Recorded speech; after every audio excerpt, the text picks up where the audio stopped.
Welcome to another episode of Bake at Home with Kim. I'm very excited to have you here, and I hope you're excited because this first one that we are going to do today is called a chocolate brownie crunchy cheesecake slice.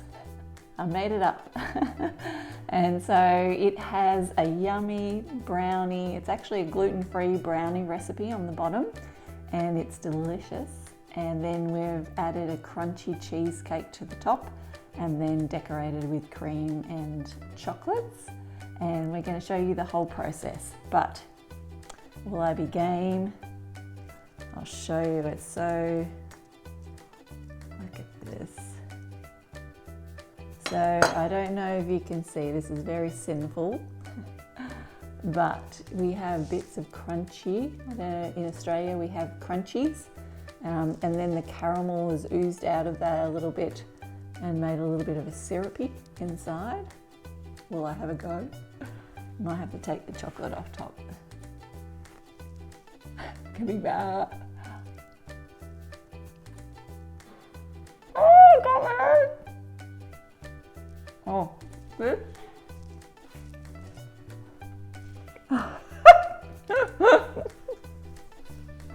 It's cream up my nose. In the chocolate, don't know if this is very ugly, but in the chocolate piece, the brownie at the bottom has chunks of dark chocolate as well. Oh my gosh, it's just like so amazing. I don't think it's very elegant to eat it like that. You would eat it like that at home if you were by yourself, but I'll be a bit better with this one. Oh, you can actually see the ooziness of the brownie at the bottom, and then the, oh, that's better. Oh my goodness. I'm gonna have to find some friends to help me eat this because I will definitely put on weight if I ate all of this on my own. I should have had the one with the strawberry because that's a bit more healthy, isn't it?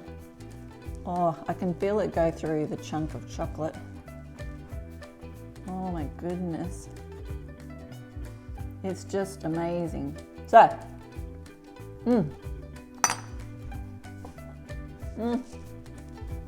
the bottom is chewy and the top is light.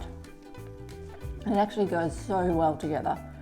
So, we're going to do this recipe today. I hope you're excited. So let's get into it. Okay, so we are just about to create this yummy recipe, and we're going to start by melting the butter on the heat in a saucepan to start off with. Make sure it's all fully melted, and then you're going to add your cocoa powder and your oil. And this is the best way for your cocoa powder to actually be mixed in well. It melts into the hot butter. So that's just your, I think it's 1/4 cup of cocoa powder, and I've just added that in, and then we're going to add the oil in as well. So just make sure it's all mixed in, and your dark chocolate. So that's just chopped up a block of dark chocolate, and you're going to mix that until it's fully melted. It looks nice and smooth. It actually looks very delicious. See there, it's all melted in. So then you can take it off the heat. And so next we are going to grab your electric mixer, if you've got one, and you're going to beat the sugar and the eggs until the mixture is nice and creamy. So we're just popping this into the bowl so you can see. And you're just going to turn it on and let them whisk and whisk and whisk. And you want them to come like a fluffy white, like lighter yellow colour, a pale yellow. I'm just using my stand mixer, but if you've got a handheld mixer, can you see how that's a bit lighter there? And so we'll just keep mixing, and then we're going to add the vanilla. Just give that a little mix. And then you're going to add in your hot chocolate mixture. Well, it's actually cooled down a bit, so you've left that to cool. So you're going to then scoop the mixture in to your actual mixer bowl. So you're adding that to your eggs. Make sure it all comes out, and then you can pop your whisk back on and mix that back up again so it all combines.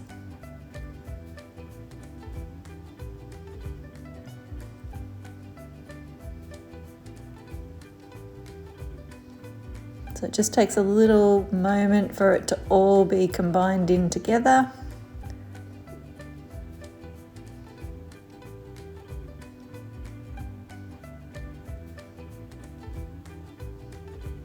And once it looks all mixed in, you can add your flour, and that's just your tapioca flour, and it actually helps it become quite like chewy, moist. So it's really nice. You only need 1/4 cup of that.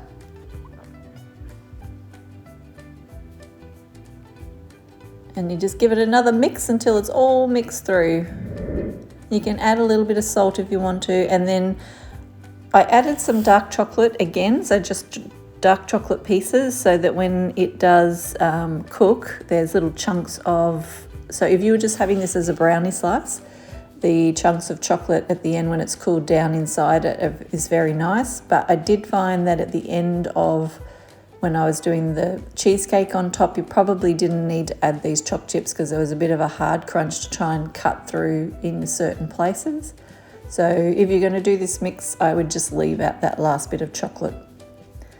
And so then you're just going to line a square baking pan. This one is like your 8-inch square baking pan, 20 centimeters, I think it's roughly. And yeah, I've just cut the corners so that the corners are folded in nicely, because you kind of want the edges to be neat when you pull it out of the pan later, because we're going to add our cheesecake topping on top of this as well.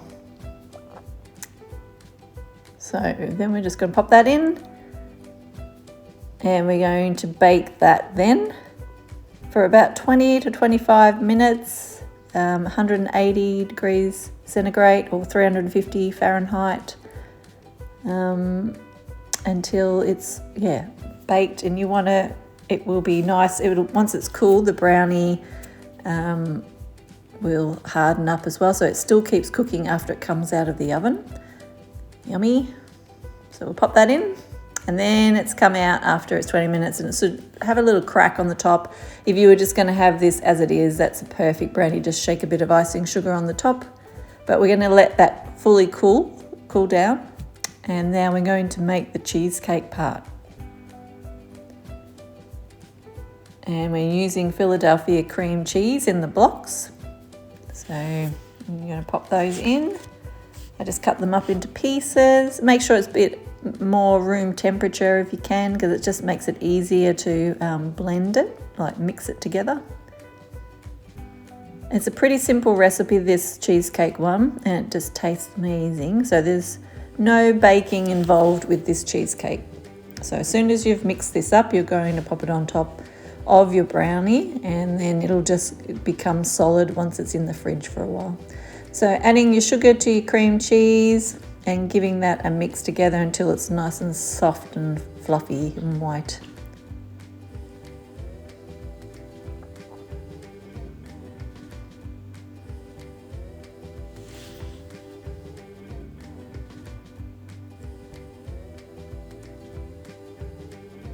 So it takes a little while just to make it all nice and creamy. You want it to be smooth and creamy, see there? So it does take a little bit of time. You just want to make sure there's no lumps of the cream cheese in there. It just needs to be nice and smooth. And then we're going to add the cream.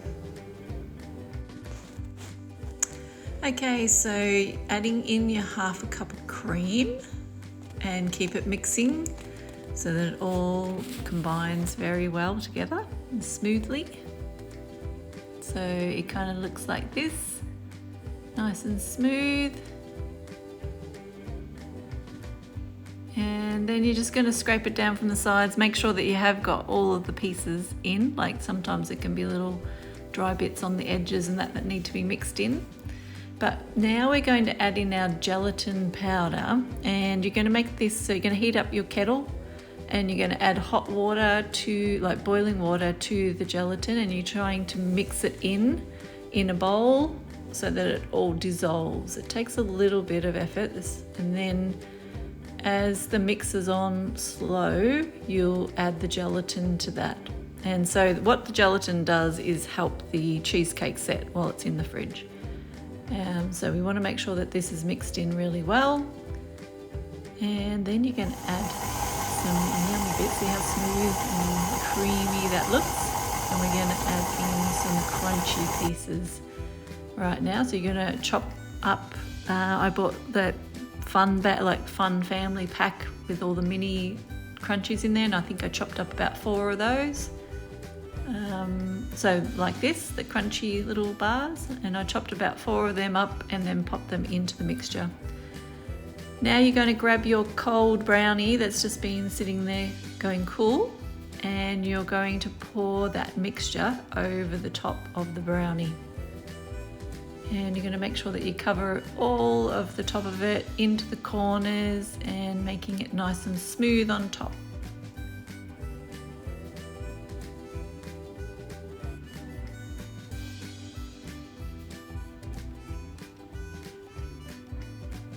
So pushing it into the corners, making sure it gets right to the edge.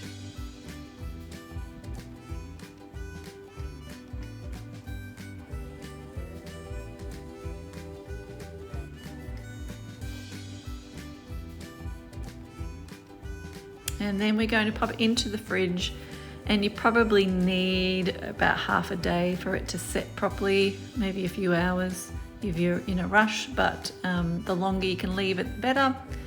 And then you're going to pull the whole thing out of the tin, and because it's all been sitting in the fridge, it's all very solid. So we greased the tin before, like we sprayed it, so that meant it came out quite easily.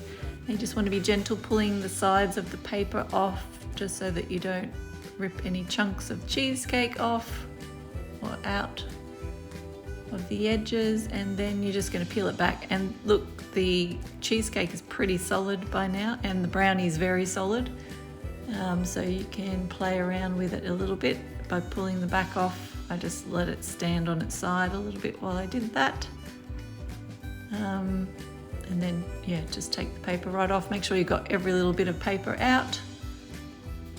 And as you can see, look, nice and solid on the sides, the brownie at the base, and it's all nice and solid. So I've just found a little bit of paper under there. You need to make sure sometimes you have little cracks of brownie or cheesecake that you need to pull the paper out of. Okay, so how stunning does that look on the edges? It's so good. With all those little crunchy bits floating in there. And now we're going to cut it into pieces. So what I did was divide it in half, and then divided those halves into half. So we had 4 rows. I just did a faint outline just so that we know where we're going to cut. And then I did the other way as well. So one down the middle for half, and then half and half. So there's 16 slices altogether, or 16 little squares. Okay, so once you have your outline, you're going to grab your knife and you're going to cut through. Now, it is a little bit tricky. I probably didn't have quite a long enough knife, and I had to move it a little bit to make it cut all the way through.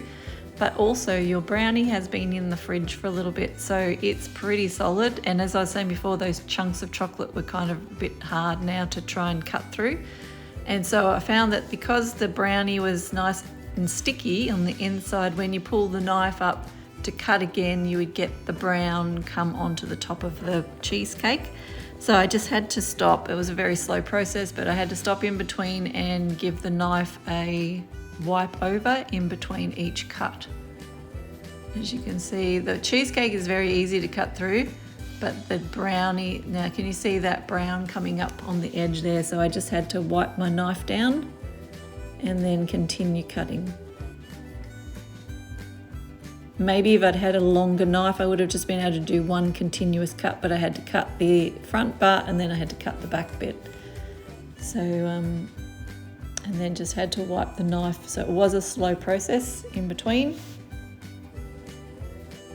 But you don't want that brown coming on the top of the actual cheesecake.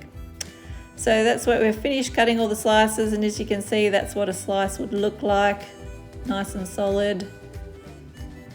And we're going to pop it back in because we're going to do a display. So you could just serve it like that, but we want to make it pretty. So we're using a 1M tip here, and I've just whipped up thickened cream. I haven't added anything to it because I just like fresh cream.